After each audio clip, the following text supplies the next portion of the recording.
வணக்கம். இன்றைக்கு இந்த ஊடகவியலாளர் மாநாடு நடத்துவதற்குரிய நோக்கம் கோவிட்-19 மூன்றாவது அலை தாண்டவமாடிக்கொண்டிருக்கிற இந்த நேரத்திலே அரசாங்கம் இது சம்பந்தமாக செய்ய தவறிய விடயங்களை சுட்டிக்காட்டுவதோடு இன்னமும் என்னென்ன செய்யப்பட வேண்டும் என்று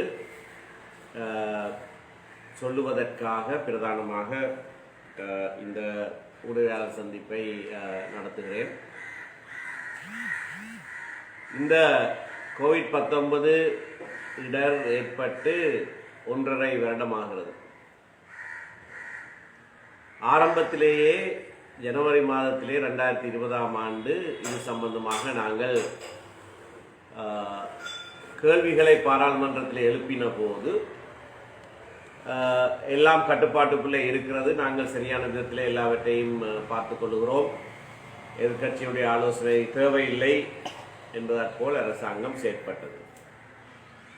அதற்கு பிரதானமான காரணம் பாராளுமன்றத்தை உடனடியாக கலைத்து தங்களுக்கு இருந்த மக்கள் ஆதரவு என்று அவர்கள் நம்பியிருந்த அந்த அலையோடு பாராளுமன்றத்திலேயும் பெரும்பான்மையை பெறுவது.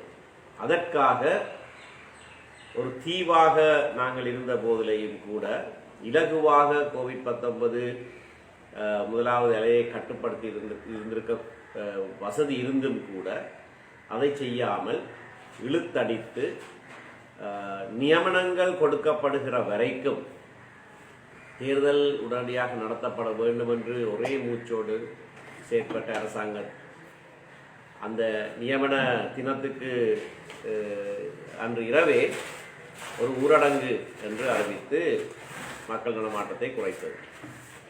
ஆனால் அது பிந்திவிட்டது. அப்படியாக தங்களுடைய அரசியல் நோக்கங்களுக்காக இந்த இடர் கால வேலைகளை அவர்கள் தீர்மானங்களை அவர்கள் செய்து கொண்டிருந்தார்கள்.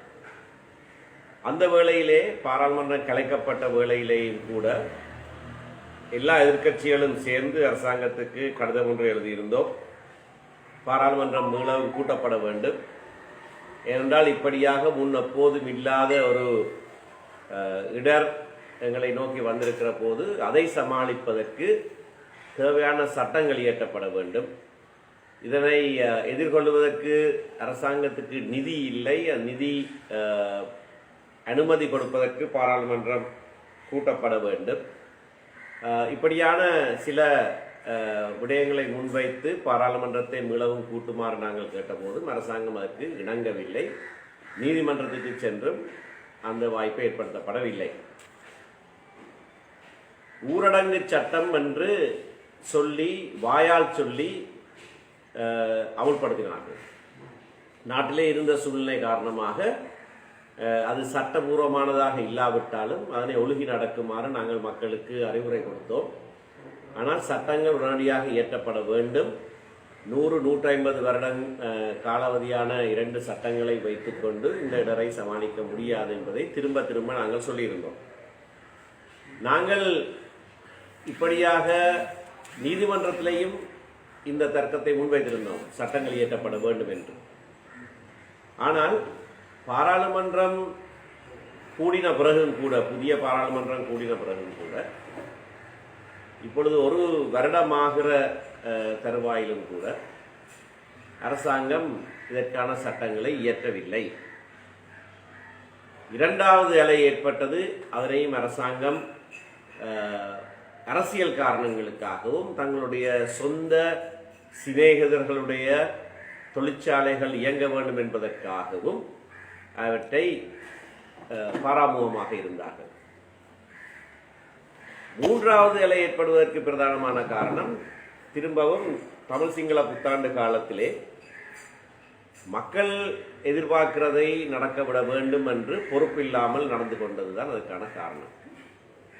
இலங்கையிலே தான் இந்த கோவிட்-19 சமாளிப்பதற்கென்று நியமிக்கப்பட்ட அமைச்சர் பொது சுகாதாரத்துறையை நிபுணத்துவம் கொண்ட ஒரு அமைச்சர்.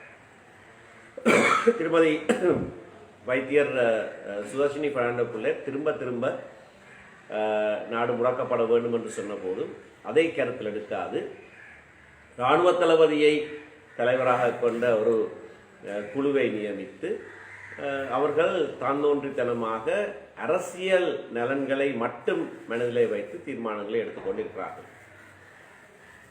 பயணக்கட்டுப்பாடு, முடக்குதல், ஊரடங்கு சட்டம் இவை எதுவுமே சட்டபூர்வமாக அமல்படுத்த முடியாத சூழ்நிலை இருக்கிறது.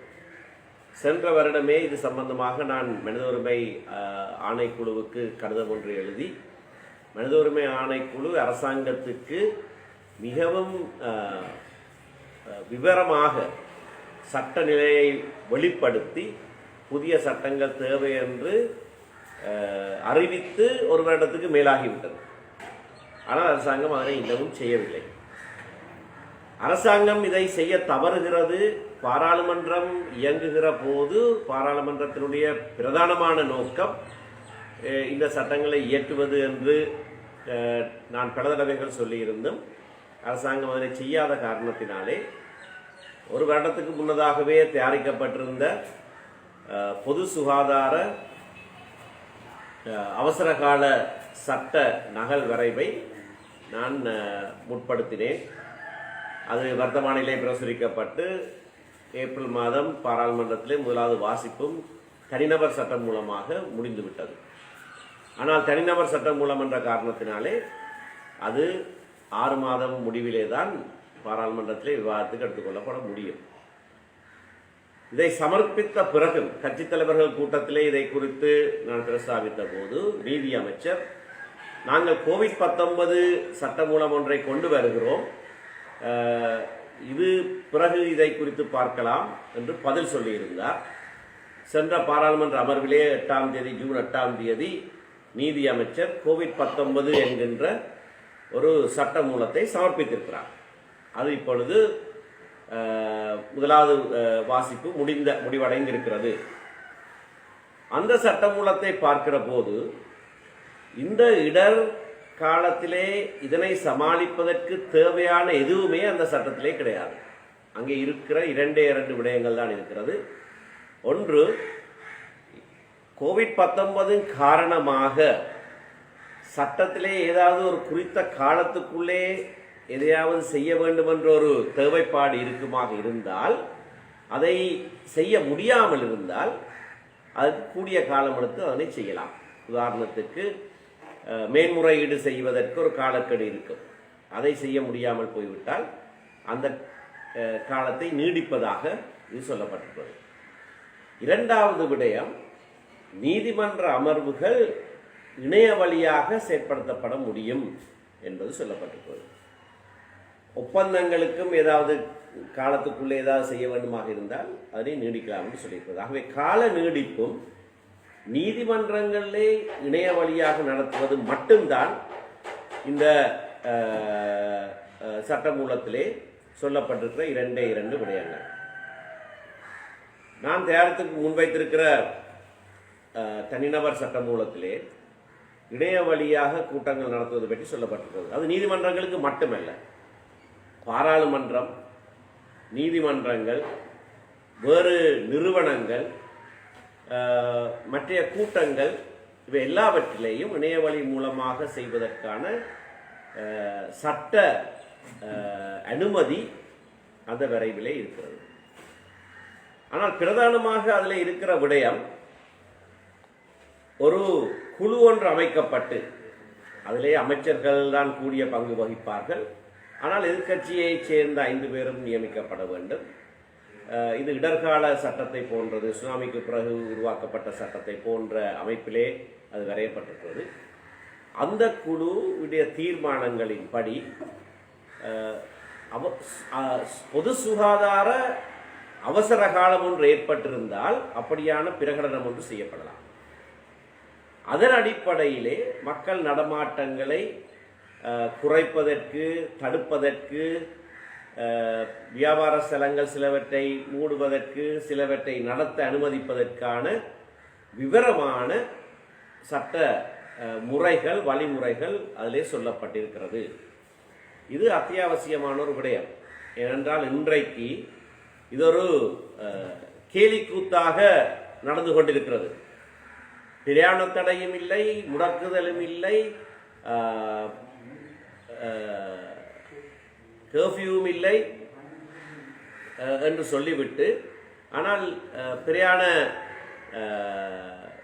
கட்டுப்பாடு என்று சொல்லி அறிவிக்கிறார்கள். ஆனால் வீதியிலே போய் பார்த்தால் எந்த கட்டுப்பாடும் கிடையாது. எவரும் ஏதாவது ஒரு கடிதத்தை காண்பித்து விட்டு போய் வரலாம். ஆகவே சுகாதார தேவைக்கு அமைவாக, பொது சுகாதார நிபுணர்களினாலே சொல்லப்பட்டதற்கு அமைவாக இந்த இடரை கட்டுப்படுத்துவதற்கான நடவடிக்கைகள் எடுக்கப்படவில்லை. எடுப்பதற்கான சட்ட ஏற்பாடுகளும் தற்போது சட்டங்களிலே இல்லை. சட்டங்களிலே இல்லாவிட்டாலும் கூட இந்த அரசாங்க அறிவித்தல்களை ஒழுகி நடக்குமாறு நாங்கள் தொடர்ச்சியாக மக்களுக்கு அறிவுரை கொடுக்கிறோம். ஏனென்றால் இது மிகவும் மோசமான ஒரு தொற்று நோய். ஆகையினாலே அதை பின்பற்றுமாறு நாங்கள் சொல்லுகிறோம். ஆனால் அது எந்த விதத்திலையும் சட்டபூர்வமானது அல்ல. இத்தனை பேர் கைது செய்யப்படுகிறார்கள் என்றெல்லாம் தகவல்கள் பிரசுரிப்பார்கள். அது வெறுமனே மற்றவர்களை பயப்படுத்துவதற்காக செய்கிற வேலை. ஆரம்பத்திலே திடீரென்று இந்த தொற்று நோய் ஏற்பட்ட போது அதற்கு ஏதுவான சட்டங்கள் இல்லாத சமயத்திலே அப்படியாக நடந்திருக்க முடியும். ஆனால் ஒரு வருடத்துக்கு மேற்பட்ட 1.5 வருட காலம் கடந்த பிறகு சட்டங்களை இயற்றாமல் அரசாங்கம் செயற்படுவது என்பது மிக மிக பொறுப்பற்ற ஒரு செயற்பாடு. அதுவும் ஒரு சட்டமூலத்தை இப்பொழுது கொண்டு வருகிறார்கள். அதில் இதற்கான ஏற்பாடுகள் எதுவுமே கிடையாது. அரசாங்கம் ஏன் அப்படி செயற்படுகிறது என்று கேட்டால், ஒரு சட்டத்தின் ஆட்சி நடைபெறுவதை இந்த அரசாங்கம் விரும்பவில்லை.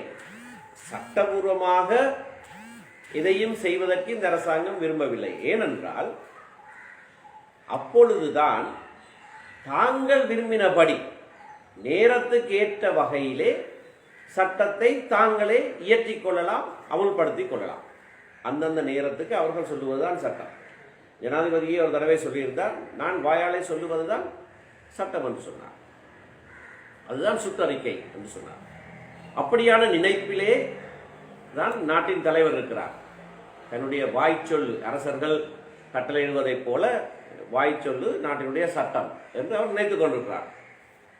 ஆனால் நவீன காலத்திலே சட்டங்கள் அப்படி இயற்றப்படுவதில்லை. ஜனநாயக நாடுகளிலே சட்டங்கள் அப்படி செயற்படுவதில்லை. சட்டத்தின் ஆட்சி என்பது அதிமுக்கியமானது ஒன்று.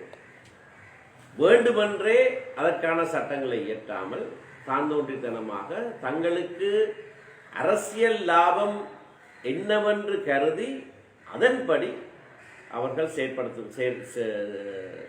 செயற்படுத்துவதற்காகவே இப்படியாக சட்டங்களை இயற்றாமல் இருக்கிறார்கள். இதனாலே நேர்ந்திருக்கிற இந்த கோவிட்-19 இடருக்கு மேலதிகமாக பலவிதமான இடர்களை நாடு இன்றைக்கு சந்திக்க வேண்டி இருக்கிறது. தடுப்பூசி வழங்குவதிலே பெரிய குறைபாடுகளுக்கு அப்பால் முறைகேடுகள் நடக்கிறது எல்லாருக்கும் தெரிந்த விஷயம். அதே போல இதனை கொள்வனவு செய்வது, மருத்துவ தளபாடங்கள் அல்லது மருத்துவ உபகரணங்களை கொள்வனவு செய்வதிலேயும் ஊழல்கள் நிறைந்து காணப்படுகின்றன. இந்த இடர்காலத்திலே இந்த ஊழல்களை பற்றி பேசினால் அது அரசாங்க செயற்பாட்டை தடுக்கிறது என்று சொல்லி பேச்சு சுதந்திரத்தை கட்டுப்படுத்துவதற்கு பாரிய எத்தனம் ஒன்று நடைபெறுகிறது. பொய் செய்தியை பரப்புகிறார்கள் என்ற முகதாவிலே பலரை கைது செய்கிறார்கள். செய்தி என்பது ஒன்று. அந்த செய்தி தங்களுக்கு பிடிக்காவிட்டால் அதற்கு பொய் செய்தி என்ற பெயரை கொடுத்து ஊடகத்துறையையும் அவர்கள் முடக்குகிறார்கள். இன்றைக்கு பத்திரிகையாளர்கள், ஊடகவியாளர்கள் ஏதாவது ஒரு செய்தியை பிரசுரிப்பதற்கு முதல் இது அரசாங்கத்துக்கு கோபத்தை ஏற்படுத்துமா என்ற கேள்வியை தான் கேட்டு பார்க்கிறார்களே தவிர இந்த செய்தி உண்மையா பொய்யா என்ற கேள்வியை கேட்டு பார்ப்பதில்லை. அரசாங்கத்துக்கு கோபத்தை ஏற்படுத்தும் என்று நினைத்தால் அதை பிரசுரிக்காமல் விடுகிற ஒரு போக்கு இன்றைக்கு காணப்படுகிறது. சில சமயங்களிலே உளவியலாளர் கூட்டங்களை கூட்டுகிற போது, விசேஷமாக தெற்கிலே, இங்கே அல்ல, அவர்கள் முதலிலே கேட்பார்கள், அரசாங்கத்துக்கு எதிராக ஏதாவது சொல்லுவீங்களா, சொல்ல மாட்டீங்க தானே என்று சொல்லி போட்டு தான் மைக்கையே வைக்கிறார்கள். அந்த அளவுக்கு பயம் ஒன்றை ஏற்படுத்தியிருக்கிறார்கள். இத்தோடு காவலிலே இருக்கிறவர்களுடைய மரணங்கள் அதிகரித்திருக்கின்றன. அண்மையிலே 3 மரணங்கள் நடந்தது. மாத்திர வெலிகமவிலே தனிமைப்படுத்தப்பட்டிருந்த ஒரு தந்தை வீட்டிலே பிள்ளைகளுக்கு சாப்பாடு இல்லை என்று சொல்லி வெளியே வந்தபோது போலீசார் அங்கே நிற்கத்தக்கதாக அவர்களுடைய அனுசரணையோடு அவர் அடித்துக் கொல்லப்பட்டார். அதுக்கடுத்ததாக மட்டக்களப்பிலே 22 வயது இளைஞன் ஒருவன் போதைப்பொருள் கடத்தினான் என்று போலீசார் போய் அவனை கைது செய்கிற வேளையிலே அவனை மோசமாக அடித்து தாக்கி அவனை போலீஸ் நிலையத்திலே காவலில் வைத்திருந்த போது அங்கே அவன் மரணித்தான். அதற்கு பிறகு பானதுரையிலே ஒரு முஸ்லீம் நபர் ஒருவர் முகக்கவசம் அணியவில்லை என்ற குற்றச்சாட்டின் பேரிலே போலீசார் அடித்து மிக மோசமாக தாக்கி வாகனத்திலே எடுத்து செல்லுகிற போது அவரை வெளியே தள்ளி விழுத்தி, பிறகு அப்பொழுதும் அவர் இறக்கவில்லை, வைத்தியசாலையிலே அனுமதித்த இடத்திலே அங்கே அவர் மரணித்திருக்கிறார். இது மிகவும் மோசமான செயற்பாடுகள். இதற்கு முன்னதாக 2 நபர்கள் உச்ச நீதிமன்றத்துக்கு ஒரு மனுவை தாக்கல் செய்தார்கள். போலீஸ் காவலிலே இருக்கிறவர்கள், எங்களை இவர்கள் கொல்லப் போகிறார்கள், வெளியே அழைத்து சென்று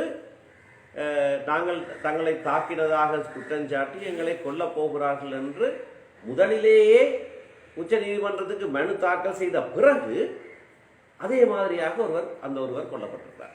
அவரை வெளியே அழைத்து சென்று அவர் போலீசாரை தாக்கின முற்பட்டார்னு சொல்லி அவரை சுட்டுக் கொண்டிருக்கிறார். இப்படி எனக்கு நடக்க போகிறது அவர் ஏற்கனவே உச்ச நீதிமன்றத்துக்கு சொல்லி இருந்த வேளையிலே. ஆகவே மிக மிக மோசமான மனித உரிமை மீறல்கள் நடக்கிறது. இவை எல்லாம் நடக்கிற போது இந்த கோவிட்-19 என்கின்ற அந்த இடர்காலத்தை உபயோகித்து அதையும் சட்டத்தினாலே அனைவருக்கும் சமமான ஒரு நீதியினாலே அதனை செயற்படுத்தாமல் தங்களுக்கு விரும்பின வகையிலே அதனை கையாளுவதன் மூலமாக பாரிய மனித உரிமை மீறல்களை இந்த அரசாங்கம் இப்பொழுது செய்து கொண்டிருக்கிறது. மக்கள் மத்தியிலே அரசாங்கத்துக்கு இருந்த செல்வாக்கு முற்று முழுதாக இல்லாமல் போய்விட்டது. அது திட்ட தெளிவாக எங்களுக்கு தெரிகிறது. அப்படியாக தங்களுடைய செல்வாக்கு இல்லாமல் போய்விட்டது என்ற காரணத்துக்காக அடக்குமுறையை இன்னும் மோசமாக அரசாங்கம் இப்பொழுது உபயோகிக்கிறார்கள். ஆகையினாலே இந்த கட்டத்திலே எதிர்கட்சியிலே இருக்கிற தமிழ் தேசிய கூட்டமைப்பு மற்ற எதிர்கட்சிகளோடு சேர்ந்து நாங்கள் அரசாங்கத்துக்கு ஒரு எச்சரிக்கையை விடுக்கிறோம். நான் பார்த்தேன், நேற்று முன்தினம் ஐக்கிய மக்கள் சக்தி எதிர்கட்சி தலைவர் இப்படியான ஒரு எச்சரிக்கையை விடுத்திருந்தார். நேற்றைய தினம் ஜேவிபி கட்சி தலைவர் இப்படியான ஒரு எச்சரிக்கையை விடுத்திருந்தார். அரசாங்கம் சரியான முறையிலே ஆட்சி செய்யவில்லை. இது ஒரு மக்கள் ஆட்சி, குடியரசு என்று எங்களுடைய அரசியலமைப்பிலேயே சொல்லப்பட்டிருக்கிறது. ஒரு ஜனநாயக குடியரசு என்று சொல்லப்பட்டிருக்கிறது, சமத்துவ ஜனநாயக குடியரசு என்று சொல்லப்பட்டிருக்கிறது. ஆனால் இந்த எந்த வர்ணனையும் இந்த நாட்டுக்கு இப்பொழுது பொருந்தாத ஒரு முறையிலே ஆட்சியாளர்கள் ஆட்சியை நடத்தி கொண்டிருக்கிறார்கள். இப்படியாக செல்லுமாக இருந்தால் உங்களை ஆட்சி பீடத்தில் இருந்து இறக்குவதற்கான அனைத்து வேலை திட்டங்களையும் நாங்கள் வெளிப்படையாகவே செய்வோம். ஏனென்றால் மக்கள் பிரதிநிதிகளாக எங்களை தேர்ந்தெடுத்து நியமித்திருப்பது மக்களுடைய உரிமைகளை பாதுகாப்பதற்காக பிரதானமாக. அரசாங்கம் மக்களுக்கு செய்கிற சேவைகளை சிறம்பட செய்வதற்கு காவலாளிகளாக எதிர்கட்சியிலே இருக்கிறவர்கள் எங்களால் செய்ய முடியாவிட்டாலும் அதை செய்கிற முறை சரியாக இருக்கிறதா இல்லையா என்று காவல் நாய்களாக எங்களை நியமித்திருக்கிறார். ஆகவே அரசாங்கம் இதனை சரியாக செய்யாத இந்த சூழ்நிலையிலே அரசாங்கத்தை ஆட்சியை விட்டு இறங்குமாறு நாங்கள் இப்பொழுது கோரிக்கை விட வேண்டிய தேவை ஏற்பட்டிருக்கிறது. உங்களுடைய வழிகளை உடனடியாக நீங்கள் திருத்திக் கொள்ள வேண்டும். சட்டத்தின் ஆட்சி ஒளிர வேண்டும். இந்த கடும் போக்கை தளர்த்த வேண்டும். அடக்குமுறையை இல்லாதொழிக்க வேண்டும். குடும்ப ஆட்சி இருக்கக்கூடாது.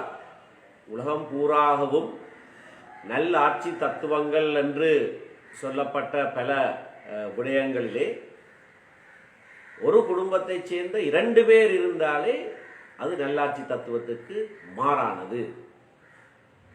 அப்படியாகத்தான் நவீன காலத்திலே ஆட்சி தத்துவங்கள் உருவாகி இருக்கிறது.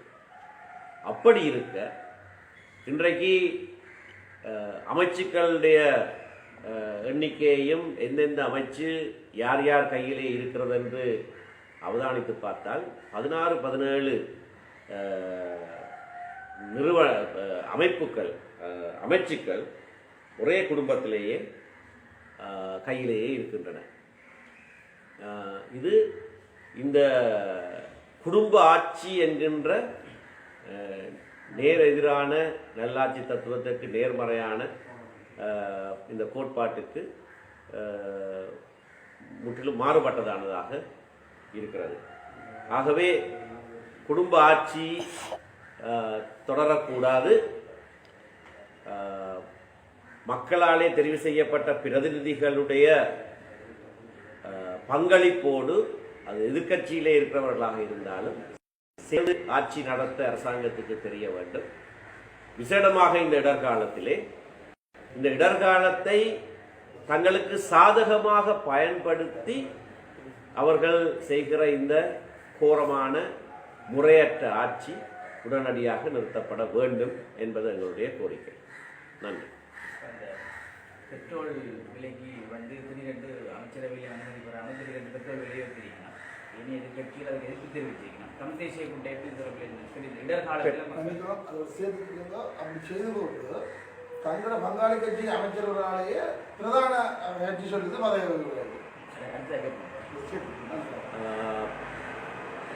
எரிபொருள் விலை உயர்வு மக்களை மிக மோசமாக பாதிக்கப் போகிறது. உலக சந்தையிலே எரிபொருள் விலை கூடவில்லை. அப்படி இருக்கத்தக்கதாக தங்களுடைய மற்றைய தேவைகளுக்காக எரிபொருள் விலையை சக்தி அமைச்சர் கூட்டியிருக்கிறார். ஆனால் கூட்டுவதற்கு முன்னதாக அமைச்சரவை பேச்சாளராக அவரை அறிவித்திருந்தார், எரிபொருள் விலையை மாற்றுவதற்கு அமைச்சரவை அனுமதி கொடுத்திருப்பதாக சொல்லியிருந்தார். விலையை மாற்றுவது என்று சொன்னால் ஒருவருமே எதிர்பார்க்கவில்லை விலையை குறைப்பார்கள் என்று. விலையை அதிகரிப்பதுதான் விலையை மாற்றுவது. ஆகவே அமைச்சரவையோடைய அனுசரணையோடு தான் இது செய்யப்பட்டதாக நாங்கள் நம்புகிறோம். ஆனால் அரசாங்கத்துக்குள்ளே இப்பொழுது பாரிய குத்துவட்டு நடக்கிறது. இந்த எரிபொருள் விலை உயர்வையும் வைத்துக்கொண்டு தங்களுக்குள்ளே இருக்கிற மற்றைய பிரச்சனைகளை இவர்கள் இப்பொழுது தீர்க்க பார்க்கிறார்கள் போல் தென்படுகிறது. பிவித்துரு ஹெல உரிமைய கட்சி மோசமான கொள்கைகளுடைய கட்சி. அவர்களுக்காக நாங்கள் வக்காலத்து வாங்கவில்லை. ஆனால் அவர்களுக்கே இப்படியான ஒரு சூழ்நிலையை இந்த அரசாங்கம் ஏற்படுத்துவதற்கு இயலுமானதாக இருக்கிறது. பிரதான கட்சி ஸ்ரீலங்கா மகாஜன பெருமுன அவருக்கு எதிராக உத்தியோகபூர்வமாக செயலாளர் நாயகர் கையொப்பமிட்டு ஒரு அறிக்கை வெளியிட்டிருக்கிறார். அவரை அமைச்சு பதவியிலிருந்து நிறுத்த வேண்டும் என்று. இந்த பிரதான கட்சி உடைய செயலாளர் நாயகன் கையொப்பமிட்டாலும் அந்த பிரதான கட்சியை இயக்குகிறவர் ஜனாதிபதியுடைய தம்பி பசில் ராஜபக்ச. எல்லாருக்கும் தெரிந்த விஷயம். ஆகவே தம்பி அண்ணனுக்கு கடிதம் எழுதுகிறார் அமைச்சரவையிலிருந்து இந்த கட்சியைச் சேர்ந்தவரை நீக்கும்படியாக. இந்த நாடகங்கள் எல்லாம் மக்களுக்கு இலகுவாகவே கண்கூடாக தெரிகிறது.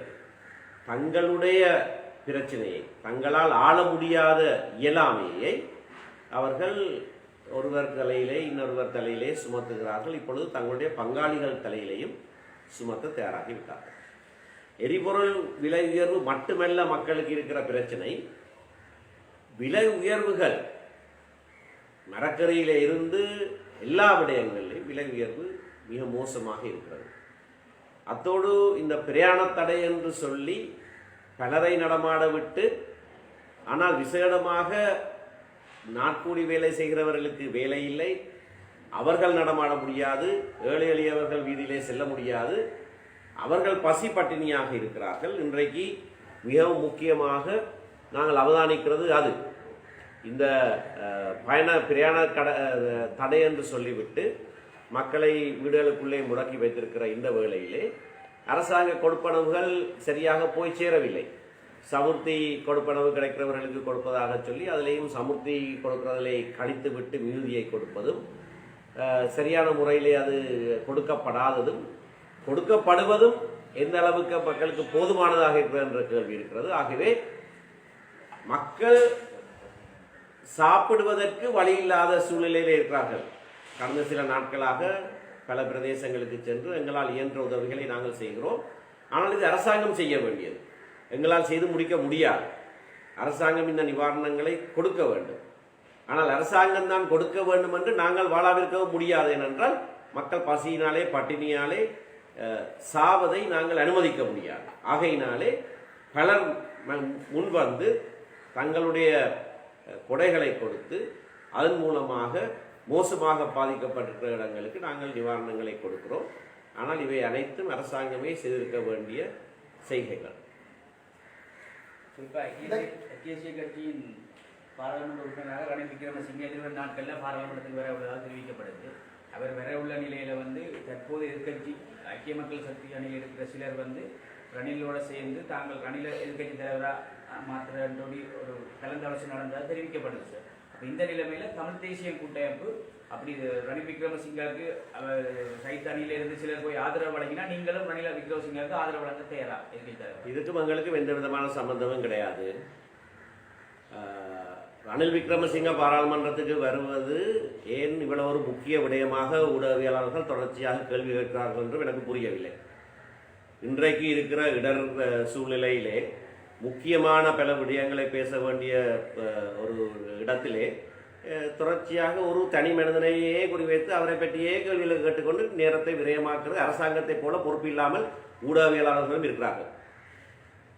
ஒரு எதிர்கட்சி தலைவராக யார் வருவார்னு சொன்னால் பாராளுமன்றத்திலே எதிர்கட்சியிலே இருக்கிற அதிகூடிய எண்ணிக்கையானவர்களுடைய தலைவர் தான் எதிர்கட்சி.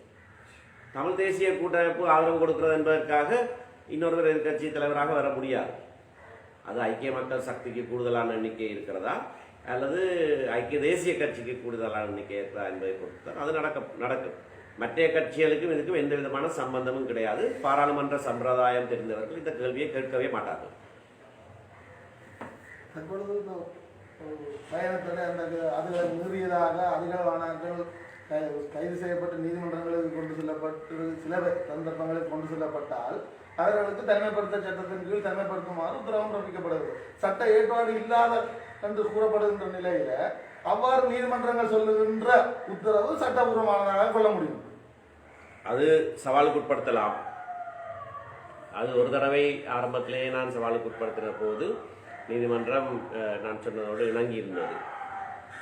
ஆனால் வேறொரு நீதிமன்றத்திலே கம்பஹா நீதவான் நீதிமன்றத்திலே பிரதிநிதித்துவம் இல்லாமல் ஒருவர் நின்ற போது போலீசார் சட்டமாதிபருடைய துணையோடு எழுத்து மூல சமர்ப்பணங்களை கொடுத்து ஒரு உத்தரவை பெற்றிருக்கிறார்கள்.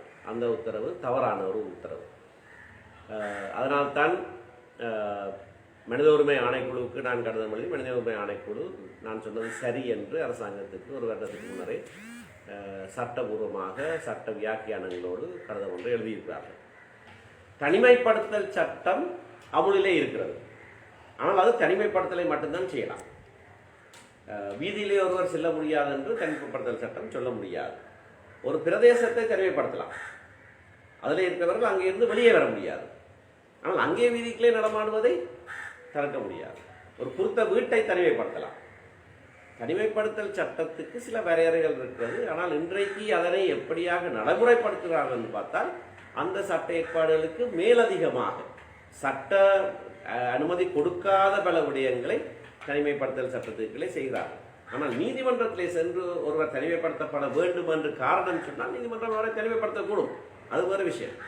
ஆனால் அப்படி அவரை முற்படுத்தி இன்ன காரணத்துக்காக இவர் தனிமைப்படுத்தப்பட வேண்டும் என்று சொல்லுவதுதான் தவறான செயற்பாடாக இருக்கும். அதை யாராவது சவாலுக்கு உட்படுத்தலாம். ஆனால் நாங்கள் இந்த விடயங்களை இதுவரைக்கும் சவாலுக்கு உட்படுத்தாமல் இருப்பதற்கான காரணம் மக்கள் நடமாட்டம் குறைக்கப்பட வேண்டும். அரசாங்கம் முற்று முழுதாக பொறுப்பற்ற விதத்திலே செயற்பட்டாலும் நாங்களும் பொறுப்பற்ற விதத்திலே செயற்பட முடியாது என்பதற்காகத்தான் அதை சவாலுக்கு உட்படுத்தாமல் திரும்ப திரும்ப திரும்ப அரசாங்கத்துக்கு நாங்கள் இந்த விடயத்தை சொல்லிக்கொண்டே இருக்கிறோம். போர்க்காலத்துக்கு பிற்பாடு வடக்கு கிழக்கு சேர்ந்த இளைஞர்கள் அதிகமாக வெளிநாடு செல்கிற நிலையில் பேருந்து சற்று ஒரு மந்த நிலைமை காணப்பட்டிருந்தாலும் தற்பொழுது மீண்டும் கடல் வழியாக ரகசியமாக, அதுவும் குறிப்பாக வடக்கு மாகாணத்தைச் சேர்ந்தவர்கள் அதிக அளவில் கடத்தப்பட்டு அண்மையில் இந்தியாவிலே 61 பேர் கைது செய்யப்படுற நிலைமை காணப்பட்டிருக்கிறது. இது தொடர்பில் நீங்கள் என்ன? இது முன்னரும் எங்களுடைய இளைஞர்கள் வெளிநாட்டுக்கு செல்லுகிறது தங்களுடைய முக்கிய நோக்கமாக கொண்டிருக்கிறதுக்கான காரணம் அவர்களுக்கு தொழில் வாய்ப்பின்மை. எந்த விதமான தொழில் வாய்ப்பும் இல்லாத ஒரு சூழ்நிலையிலே வேறு எதுவும் செய்ய முடியாது, வெளிநாட்டுக்கு செல்வது தான் ஒரே ஒரு மாற்று வழியாக அவர்களுக்கு இருந்தது. இந்த இடர்காலத்திலே அப்படியாக செல்ல முடியாத சூழ்நிலை இருந்த போதிலேயும் இப்பொழுதும் சட்டவிரோதமாகவது செல்வோம் என்று அவர்கள் துணிந்து செல்வதற்கு காரணம் இவர்களுக்கெல்லாம் தொழில் பெற்று தருவோம் என்று வாக்குறுதிகள் எல்லாம் கொடுத்து அவர்களிடத்திலே விண்ணப்ப படிவங்கள் எல்லாம் கைச்சாத்திட்டு வாங்கி அவர்களுடைய அடையாள அட்டை எண்களை எல்லாம் பதிவு செய்து சிலர் தேர்தலிலே வெற்றி பெற்றார்கள். ஆனால் ஒருவருக்கும் அப்படியாக வேலை கொடுக்கப்படவில்லை. அந்த பாரிய எதிர்பார்ப்பிலே இருந்தவர்கள் இப்பொழுது வேறு வழி இல்லாமல் இதனை எத்தரிக்கக்கூடும். ஆனால் அப்படியான இளைஞர்களுக்கும் நாங்கள் சொல்லுகிற அறிவுரை, தயவு செய்து இப்படியாக நீங்கள் செல்ல வேண்டாம். சட்டத்துக்கு முரணான விதத்திலே இப்படியான செயலில் ஈடுபட வேண்டாம். நாங்கள் சொல்லுவது இலகு, அவர்கள் வாழ்வது கஷ்டம் எனக்கு தெரியும். ஆனாலும் கஷ்டத்தின் மத்தியிலேயும் இங்கேயே இருக்க வேண்டும். அவர்கள் இப்படியாக சட்டவிரோதமான முறையிலே செல்வதை தவிர்த்து கொள்ள வேண்டும். எல்லாருக்கும் பாதிப்பு ஏற்படுத்தும், மீனவருக்கு மட்டுமில்லை. மீனவர் சம்பந்தமாகவும் ஒரு விடயத்தை சொல்ல வேணும். இப்பொழுது மேற்கு கரையோரத்திலே மீன்பிடித்தல் தடை செய்யப்பட்டிருக்கிறது. அந்த கப்பலால் ஏற்பட்ட தாக்கம் மிக மிக மோசமாக எங்களுடைய நாட்டை பாதிக்கப் போகிறது. பொருளாதார ரீதியிலே பலவிதமான தாக்கங்களை ஏற்படுத்தப் போகிறது. அந்த மீனவ குடும்பங்கள் இப்பொழுது தொழில் செய்ய முடியாத சூழ்நிலையில் இருக்கிறார்கள். ஆழ்கடலுக்கு செல்கிறவர்களுக்கு மட்டும்தான் அனுமதி உண்டு. ஆழ்கடலுக்கு செல்லுகிறவர்கள் சொற்ப அளவிலானவர்கள். இப்பொழுது அவர்கள் அங்கே தொழில் செய்ய வகை இல்லாதவர்களை சில வேளைகளிலே வடக்கு கிழக்கு கரையோர பகுதியிலே கொண்டு வந்து தொழில் செய்ய அவர்களை விடுவதற்கான முயற்சி நடைபெறக்கூடும். மீன்பிடித்துறை அமைச்சர் நாட்டினுடைய மீன்பிடித்துறை அமைச்சர். நாட்டிலே எந்த பகுதியிலே மீனவருக்கு இடர் ஏற்பட்டாலும் அதனை அவர் கவனிக்க வேண்டியவர். அதை விடுத்து இப்படியாக இந்த கப்பல் பிரச்சனை வந்தது காரணமாக வடகிழக்கு மீனவர்கள் வருவாய் கூட்டிக் கொள்ளலாம் என்றவர் சொல்லுவது பொறுப்பற்ற ஒரு கூற்று. பொறுப்பற்ற கூட்டு மட்டுமல்ல, அது வடகிழக்கு மீனவர்களையும் எதிர்காலத்திலே பாதிக்கக்கூடியது. மற்ற இடங்களிலே தொழில் செய்ய முடியாதவர்கள் இங்கே வந்து தொழில் செய்ய ஆரம்பிப்பார். அதை அவரே கொண்டு வந்து நிறுத்தி விடுவார். ஆனால் அவர் இப்படி சொன்னது தமிழ் ஊடகங்களில் மட்டும்தான் வந்திருக்கிறது, சிங்கள ஊடகங்களில் வரைய. ஆனபடினால அவர் ஏதோ தான் தமிழ் மக்களுக்கான அமைச்சர் என்று சொல்லி காட்டுவது, அப்படியான ஒரு பிம்பத்தை ஏற்படுத்துவதும் மிக மிக தவறான ஒரு விடயம். ஐரோப்பிய பாராளுமன்றம் அந்த வரிச்சலுகையை நீக்கும்படியான ஒரு பிரேரணையை நிறைவு செய்திருக்கிறது.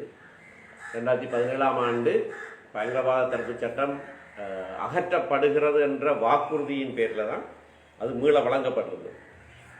இப்பொழுது 4 வருடமாகியும் பயங்கரவாத தடுப்பு சட்டம் நீக்கப்படவில்லை என்ற காரணத்தினாலே அந்த வரிச்சலுகை நீக்கப்பட வேண்டும் என்று அவர்கள் சொல்லியிருக்கிறார்கள். அது விரைவிலே அமுல்படுத்தப்படும். அதிலே பாதிப்படைய போகிறது கூடுதலாக மீன் ஏற்றுமதி. பலவிதமான ஏற்றுமதிகள் பாதிப்படையும். மீன் ஏற்றுமதி மிகவும் பிரதானமாக ஐரோப்பிய நாடுகளுக்கு அனுப்பப்படுகிறது, பாதிக்கப்படும். ஆகவே அந்நிய செலாவணி பாதிக்கப்படும். இங்கே இருக்கிற தொழிலாளர்களுடைய வாழ்வாதாரங்களும் பாதிக்கப்படும். கடலிலே தற்போது இந்த மீன் வளத்தை பெருக்குவது என்ற ஒரு திட்டம் ஒன்று கூறி பல கைவிடப்பட்ட பேருந்துகள் கொண்டு செல்லப்பட்டு கடலிலே இறக்கப்படுகிறது. இந்த திட்டத்தின் மூலம் வெற்றி மீனவர்களுக்கு கிட்டுமா அல்லது இதனால் பாரிய எதிர்வினைகள் ஏற்படுமா என்றது? அதோட தமிழக மீனவர்களும் இதுக்கு பயங்கர எதிர்ப்பை வெளியேற்றிருக்கலாம். அதோட இலங்கை மீனவர்களுக்கும் இதால் பாதிப்பு இருக்கு. ஏன்னா உறுதியான இதுவும் இல்லையா? சிமெண்ட் கற்கள்ண்டா ஓகே இருக்கும், இல்லைன்னா வேலைகளில் சிக்கப்பட்டு பயங்கர பாதிப்பு. அதனால் ஏற்பட போகிற தாக்கம் என்னவென்று என்னால் சரியாக தெரியாது. தெரியாத விஷயத்தை நான் சொல்ல விரும்ப இல்லை. ஆனால் திடீரென்று இப்படியான ஒரு நடைமுறையை பின்பற்றுவது குறித்து பலத்த சந்தேகங்கள் வந்திருப்பது.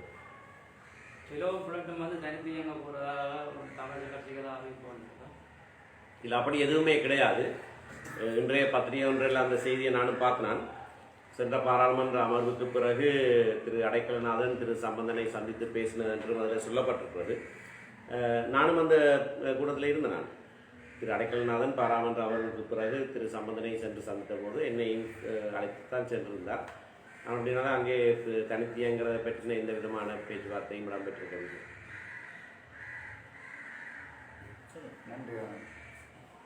நன்றி.